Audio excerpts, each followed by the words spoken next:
Hello,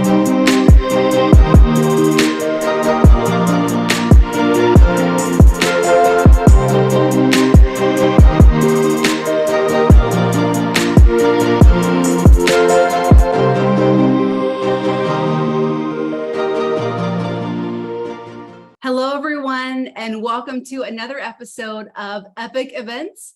Thank you so much for tuning in with us. My name is Candace, and I'm the Director of Event Programming and Creative Services here at vFairs. If you tuned in for part one of this marketing series, you might just remember my colleague, Brianne Snell, who is the content manager here at vFairs. She shared a plethora of takeaways on how to effectively market your virtual event. She's joining us again today to share tips on using social media to build and maintain that event hype that we all want to do. So, hi, Brianne. Welcome back. Hi, Candace. Thanks for having me back. All right. We have a lot to get into with social media, obviously. So let's jump right in. I wanted to first start with what role does social media play just within event marketing? Big question, but try to narrow it down for us. Yeah. And we'll get into kind of like the more detailed aspects as we kind of progress the conversation. But in general, social media is really great for a few aspects of event marketing, creating just like hype, anticipation, and excitement, just kind of that big event branding piece of it. Introducing your event to new audiences that you might not have access to through other channels. And then, of course, helping increase event registrations in your existing and those new audiences that you're trying to reach. Great. You narrowed that down really well. Thank you. So when we get a little deeper into this social media plan for a specific event, let's say, I know the biggest thing really is to start creating your campaign for promotion, for event promotion. So how do you get started with even coming up with a social media campaign of sorts? Yeah, so in our first episode that we did together, we kind of already talked about developing messaging. So you're going to basically take that messaging, the copy, the graphics, all of those different elements and distill it into your social media campaign. The first step would be to just come up with like a really great event hashtag that encompasses your whole event's messaging and theme, and it helps you kind of build recognition for your specific event. Make sure that it's unique. So just look it up on different channels that you want to promote on. See what other types of posts are actually using the same hashtag. If it's not popular and there's no like profanity or anything too offensive associated with it, it's probably a good opportunity for you to just like claim it as your own. Yeah, hashtags are just really a great way to track at the end of the event and even during your event what kind of engagement and pickup you're getting across channels beyond what you're just posting yourself. And then a really good way to move on past that is start setting up some social media templates that you can just use throughout your campaign. So have like some social tiles ready to edit and then publish. So you're not like starting from scratch all the time. So as an example, when we're like promoting an event or even a webcast, we have themed tiles for things like guest speakers where we can just update them really easily and publish without making extra work for ourselves. We'll just update the name, designation of the speaker, swap the picture out, and we're all set with a new social media asset.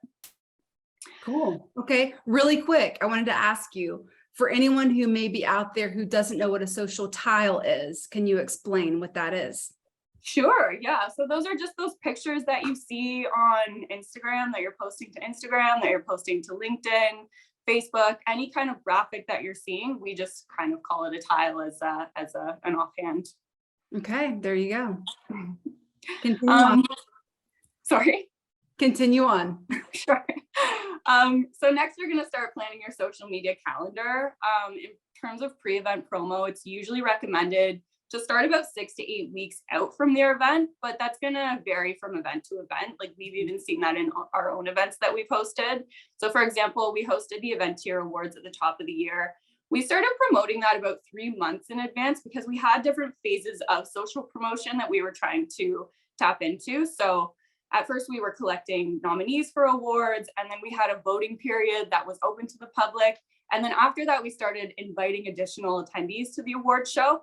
So it needed like a lot of breathing room compared to something like Discover Next, which is our flagship annual event.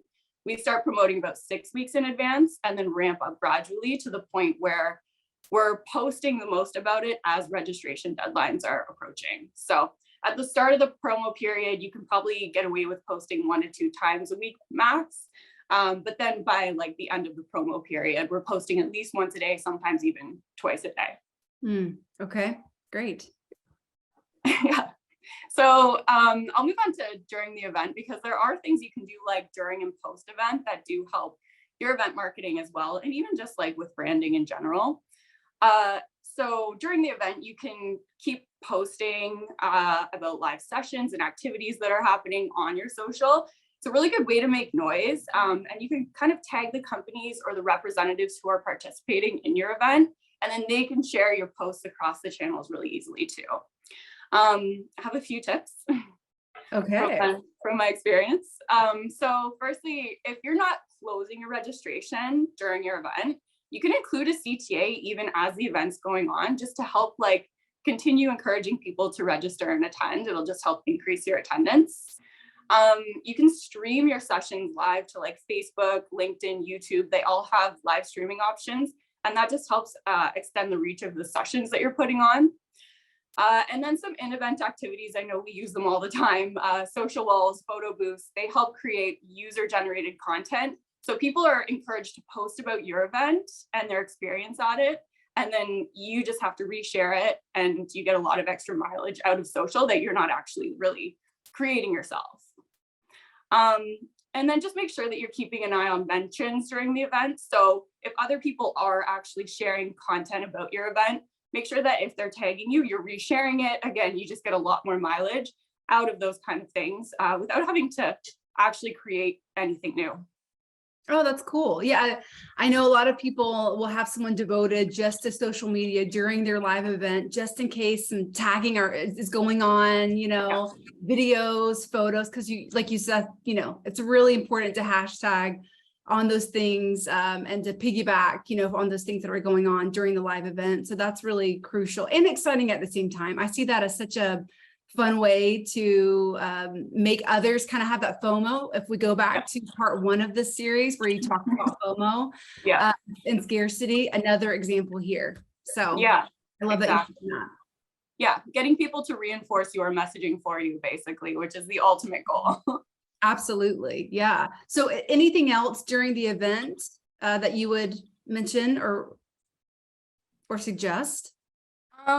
During the event, those are probably the top ones that we leverage, but I do have a few post-event tips as well to share. So again, post-event, sometimes people tend to forget about it. The hard lift is over, you know, and you just kind of want to forget that, you know, all that input, it's a lot. You want to kind of just relax afterwards. But honestly, there are really good things that you can do for yourself just to kind of get a little bit more mileage for your brand, and even like incentivize people to register for your next events and incite that FOMO, like you were saying, after the event as well.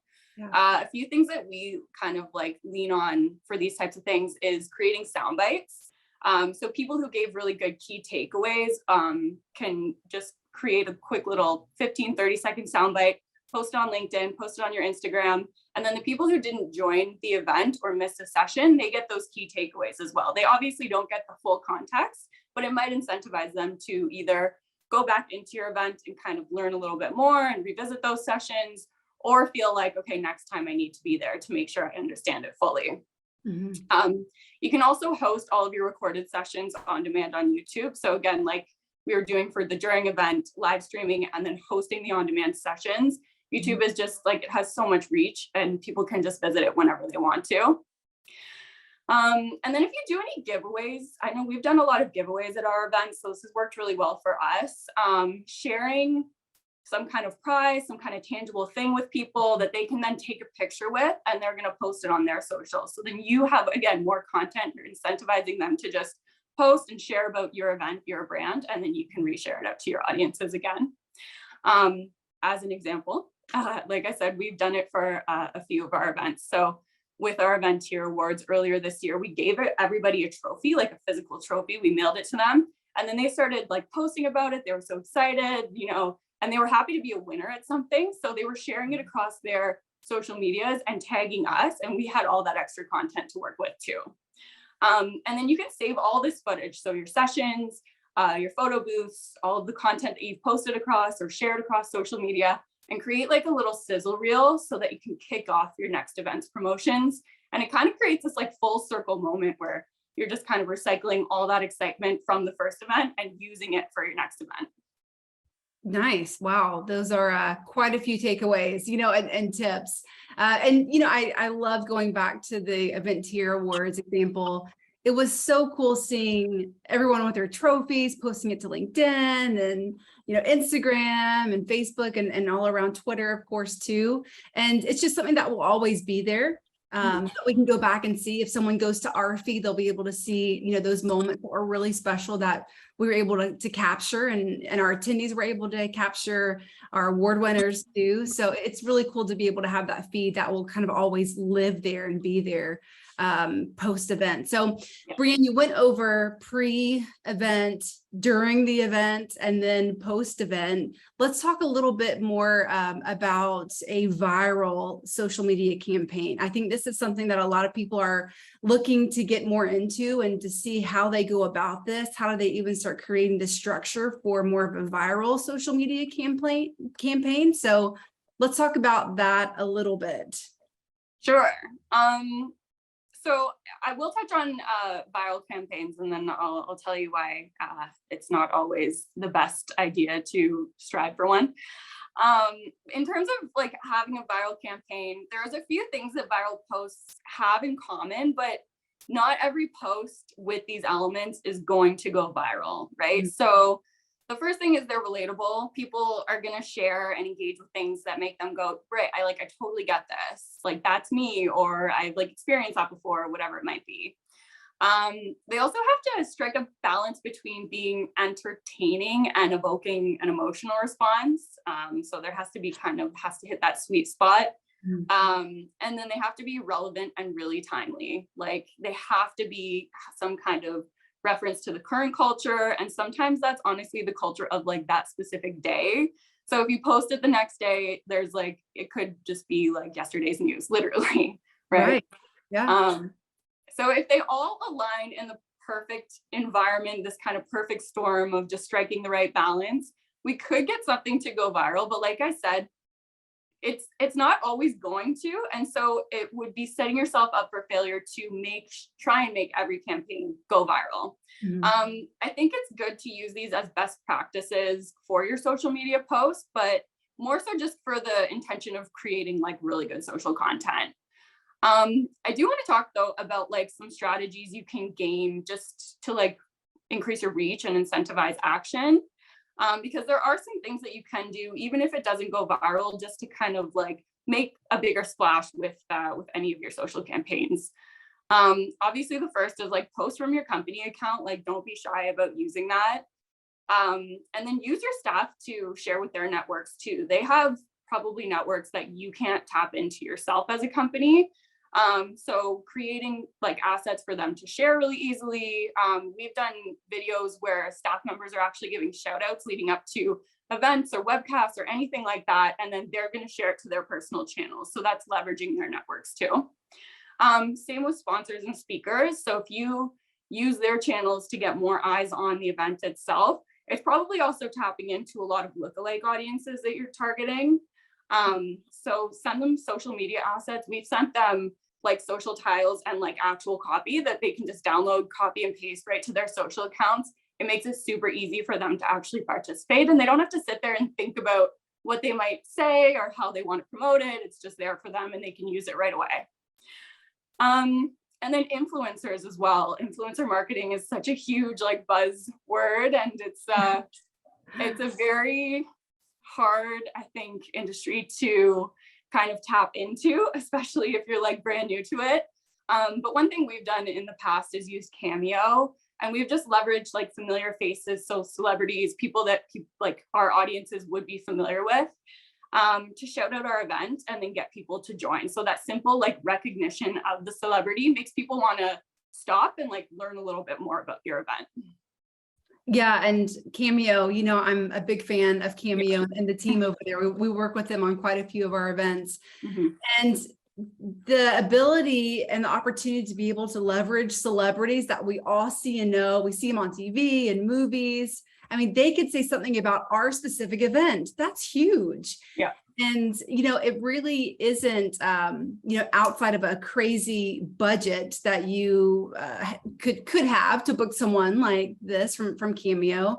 It could even be B-level, C-level, even sometimes D-level celebrity that people even know.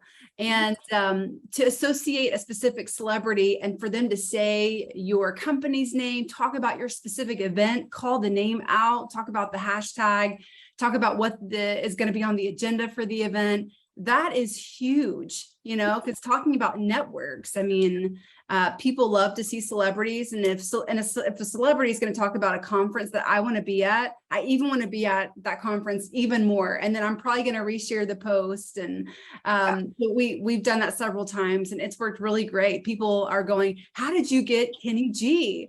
Well, you know, we're just BFFs with him. No, thanks to Cameo for business, but something that I think a lot more event planners and organizers out there should be leveraging if they're doing virtual events. So I think that's a really, really good tip that you put out there. Thanks, Brianne. Yeah. So that's viral social media campaigns there, but let's talk about social media channels. So I know a big thing over the past, you know, year or two for companies and for event planners and organizers has been to really leverage TikTok. And I'm going to sound old here, but I still do not have TikTok. I look at it through Instagram, but I still have not downloaded the app yet. I probably need to do that, but I'm trying to save my sanity and how many hours, you know, just flipping through my phone that you know, a lot of us already do. But if we talk about channels specifically, where do you start? Like, what channels do you leverage? Yeah. I need to comment on TikTok just because you dove into it, and I am a passive participant on TikTok too. And it's a black hole. I don't even post, and I still spend hours on it. So it's probably best that you don't join if that's your goal.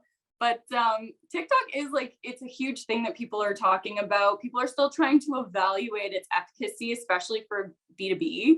And like historically, it's been a very Gen Z centric platform. So like the buying power, if you're trying to promote a B2B event, like the buying power and the influence, it's not necessarily your target audience for people like that. You're not going to necessarily get all the decision makers that you want to find like you would with a LinkedIn or even maybe a Facebook. It is aging up. I have read some stats recently where people like more in the millennial, Gen X generations, they are starting to join it like at a faster rate, but TikTok is still 60% Gen Zers. So again, it's like, if it's B2C and that's your target audience, that's great. But it's more just kind of evaluating like whether or not that will work for you. But some takeaways that we can get from TikTok, it's actually kind of surpassed Google recently as the most used search engine, and Google is starting to take note. Like, I don't know if you've been on Google. I think it's just been in the past maybe week or few days, I've noticed they have a section now for short form videos, and they're pulling video from TikTok so that like they can get that traffic back to their site. So I think that the takeaway now is that people are trying to get more user recommended answers instead of having a business tell you, okay, here's 4 steps to clean your house and it's supported by Dawn or something, you know. Then it's like, okay, it's not as trustworthy as someone on TikTok just talking to you about here's 4 ways to clean your house. And, you know, it gives you a little bit more of that trust factor, and it's easy to consume. It's a short video. You're not invested forever, and you don't have to read anything. Usually you can just listen to them talk, right? It's not a blog or anything like that. So if there is one takeaway from TikTok, it's that short form videos with that level of like trust built in, those user recommended ideas and pieces. That's, I think, where we're probably going to head just in terms of promotions in general. But going back to just like kind of channels as a whole. For B2C, LinkedIn might work for you. It's very much a B2B channel. Like it works for us very well when we're trying to sell to other companies because we are B2B facing. Instagram, Facebook, Twitter, those will probably be really good channels for you as a B2C focused event. But yeah, in the B2B community, I can probably speak on that a little bit more. LinkedIn brings us the most activity when we're trying to promote an event or even just an initiative. That's always where we live the most. And then Facebook is a second, I would say. We do use Instagram and Twitter to promote events, but that's not necessarily where our biggest source of event traffic comes from. So we could probably consider that more of like a branding exercise than an actual like incentivized action type of KPI. And then sometimes we actually get influx of activity from YouTube. So don't underestimate that channel, which was surprising to me when we actually like sat down and crunched the numbers. So YouTube is still very useful when you're trying to promote events and things like that. Yeah, and I know there's a lot of others out there like YouTube on the market, but I know that all of us, kind of all started with YouTube. That was my first, kind of platform to go to find all these types of videos and tutorials. And, once all that kind of hit the internet some years ago. But yeah, I think that's a really insightful, takeaway too is, don't forget the power of YouTube. I know we all talk about all the other channels, but I still go on there frequently, to if I'm needing to know something about a specific tool, even at home, like, hey, how to retile your kitchen, that sort of thing, I mean, like with your, professional like career with your job, like there's a lot of important things that we can learn too, and that we leverage just with vFairs, with all of the videos that we put up there and the feedback that we see, the comments, the thumbs up. I mean, it really gives you some really insightful data to take away too, knowing that how many views you're getting on specific videos that you're posting. Again, YouTube is great there, but and I know we talk about this quite a bit too when we're talking about these types of events. Knowing your audience is really key into figuring out and determining which of these platforms and channels are right for you.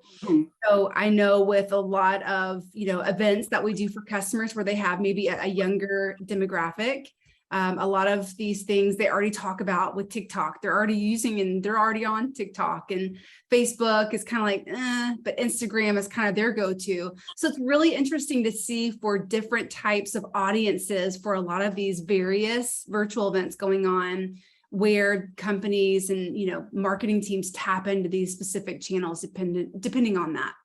Yeah, absolutely. And if you want to get really niche, there are like even kind of almost like, I'm going to call them subcultures within all these channels, right? You've got like LinkedIn and Facebook groups, you've got Slack channels, you've got forums where people are sometimes talking exactly about what you are promoting at your event or what you're discussing at your event. So that's a really good way. It's not going to get you, again, like a viral post. It's more just like really digging in and targeting that niche. So if you can do some research on those different types of groups that are actually having conversations about what you want to talk about at your event or what you want to sell at your event, that's gold. They'll be so interested, like they're highly interested, they're highly relevant to your audience. So yeah, agreed. No, that's great. Brian, let's talk a little bit about tools that people out there can leverage specifically for social media campaigns. I know for us, you'll probably touch on a couple that we use here. So wanted to kind of go down that path. Sure. Yeah, there's so many social media tools out there. So it would be like such a disservice just to list them out, but I will just try and speak from experience about at least what we're using and what's kind of like we've found is like the most helpful for us. Again, it's going to kind of depend on your organization structure and your goals and like the types of skills that you have on your team. So this is just kind of what we've been using. But firstly, like marketing and social media automation tools. Hootsuite is the big one. Everybody knows about Hootsuite. And it's really easy to use and really easy to like track and analyze metrics through that. So that's a really good place to start. We use HubSpot as well. It has like a marketing function where we can schedule all our posts, we can track the performance of them. So that's been really useful for us as a team as well.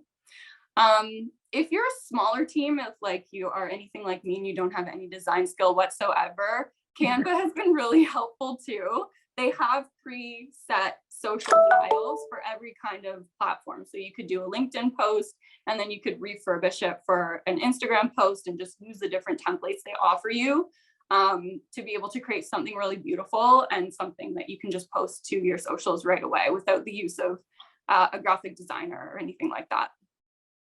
And again, social media walls, I can't stop talking about them because we use them so frequently at our events. It's like a no-brainer when we start hosting events and even participating at events from time to time. You can just display all these posts that people are sharing across their social media. Again, using your unique hashtag, you can moderate them to make sure that there is nothing offensive or profane, and make sure it's really relevant to the message that you want to send at your event.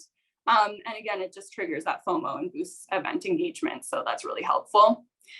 We also have started using a brand monitoring tool. I guess I'll call it out. It's called Brand 24, the one we use, but there's tons out there where you can get kind of the same information and feedback about who's talking about your specific event online. You can track your hashtag, you can track your specific brand name if you want to, and just see like the full picture of all of the influence that you've had because of the event. Cool. Yeah, and I know HubSpot, it's kind of like a household name, for all of us here in the corporate world. But I know we rely on that a lot for our email campaigns that we do. Not only is it kind of our sales tool at the same time, but it has many different functions that we use and find really insightful and helpful, on a day-to-day basis as we're tracking campaigns that we're doing ourselves. But if we talk about, going into measuring the impact of these types of social media campaigns, we know how we track our email campaigns. So we talked about that in part 1 of this series. But if we kind of close the loop and talk about how to measure social media campaigns, where do you start measuring that specific type of use case? So the most obvious metrics for people to start tracking are engagement, likes, comments, those types of things that you can see in front of you on your social platform. But I wouldn't say that that's like the North Star metric for your social strategy. I would say that KPI is probably going to be registrations. So if you're getting contact data and you're actually like having an opportunity to build a relationship with your target audience through the event, like that's where you really want to be. That's probably your main metric.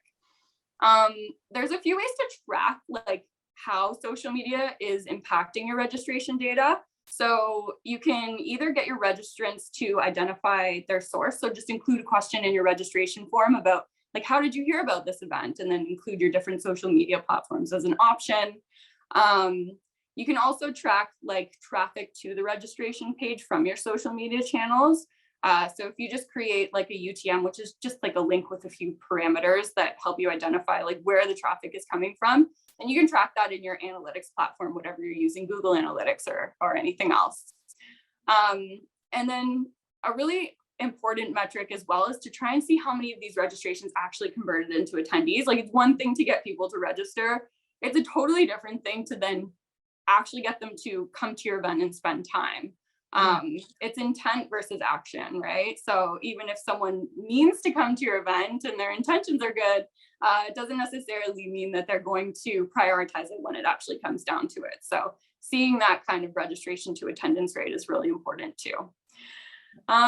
Yeah, and then at the end of the event, just track how each of your channels performed against each KPI. So see how many people came from LinkedIn versus Facebook versus Instagram and compare those. How many registrants came in from the same 3 channels, and then how many attendees came in from the same 3 channels to see how like those numbers change throughout the process. And then that's going to help you kind of identify your top performers for next time. Yeah. And, post event, when you're gathering all these metrics and you're looking at all the data that's come in, because I know that takes time too. I know when, I would plan and execute a lot of these virtual events, it would take time for all of the survey submissions to come in after we would follow up with attendees, having them go to the survey and telling us how they found out about the event, things like that too. But this is kind of off the cuff, but How much time do you think that really does and should take to gather all this data in and really come with a well thought out presentation type, kind of looking back? What do you think? I mean, 1 to 2 weeks until you kind of close that off and really kind of look at those data points for next time? Yeah, I think 1 to 2 weeks is a good amount of time to give yourself, even just to sit with the data. And if you're doing a virtual event too, it would be useful to see if you're hosting it on demand afterwards. It would be like useful to see what numbers still come from those channels after the event is closed. If they're revisiting certain sessions or anything like that, then you want to give yourself more time. But yeah, definitely just giving yourself, I would say minimum 1 week, just to be able to analyze everything and see what those numbers actually mean for you. Yeah. Agreed. Because I know that on-demand period is usually about 30 days. You could have a completely new campaign start for just the on-demand portion, because completely new registrants can come from that. People, of course, who have registered who weren't able to attend can, kind of open that window back up and actually log in. So I feel like the data coming from the 1 to 2 weeks after the event, and then even data after those 30 days is really crucial to look at and determine for, kind of applying it to the next event to see what's better to do next time around. So love all those data points and metrics there. Brianne, so before we end this episode, I wanted to ask you your thoughts on 2022 trends that you might be seeing on social media marketing. I know we covered a couple in our conversation, but take me through what your thoughts are on trends. Sure.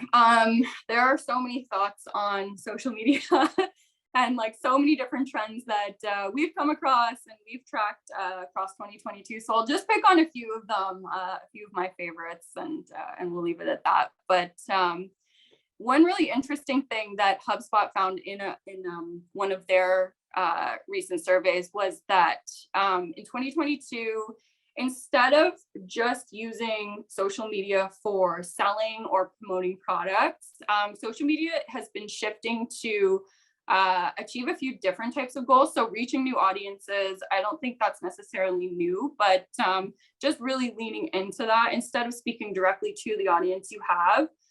People are probably understanding a lot more that they can leverage it to reach new people as well. So I guess just a little bit more of a focus on that for businesses. Growing relationships with customers. So instead of, again, that kind of one-way sales pitch that social media used to have, especially I found Instagram with all of their shopping stuff and everything like that, ads, they all seemed very like one way. Now it's more about like a two-way conversation, which is, I think, what we were talking about this. I remember talking about this maybe like 6 or 7 years ago, like in just conversations with other professionals, saying like, this is the real reason you should be using social media. So the fact that it's moving back to that is really important. And then of course, boosting customer service. It's such a good way for people just to access you and ask you questions really quickly off the cuff. So it would be important just to be able to address any issues, even if you're talking just about your event. If people have questions about login, people want to register and they're having difficulty with it, they can just reach out to you. They can DM you on Instagram. They can send you a message on Facebook, and they can just ask you kind of like, okay, what do I do now? So just making sure that you have the resources to address those things would be really important. Paid advertising is also really picking up, especially across social media. Hootsuite did a survey as well, and 40% of their respondents said that the decline in organic reach that people are seeing on their different social media platforms and the need to spend more on paid advertising to make up for that declined reach is one of their biggest challenges.